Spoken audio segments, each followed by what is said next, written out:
ఆత్మనిష్ట. సర్వభూతస్థమాత్మానం సర్వభూతాని చాత్మనే ఈక్షతే యోగయుక్తాత్మా సర్వత్ర సమదర్శనః. భగవద్గీత 6వ అధ్యాయం 29వ శ్లోకం.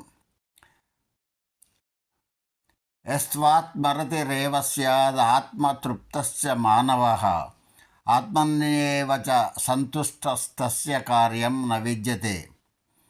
భగవద్గీత 3వ అధ్యాయం 17వ శ్లోకం.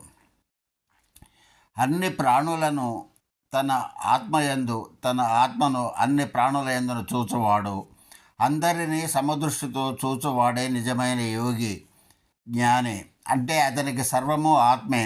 అఖండమైన సర్వవ్యాపకమైన ఆత్మయందే సకల ప్రాణులు జీవించుచున్నవి. అన్ని ప్రాణుల యందు ఒకే ఆత్మ అఖండముగా ఉన్నది సర్వవ్యాపకమైన ఆత్మ ఒక్కటే. అదే నీవు, అదే నేను, అదే భగవంతుడు.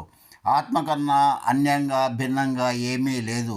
ఆత్మ యందే సుఖమును పొందువాడు, ఆత్మజ్ఞానం చేతనే తృప్తి చెందినవాడు, ఆత్మనే తన స్వరూపముగా భావించి ఆనందించేటి వానికి చేయదగిన కార్యము ఏదీ లేదు.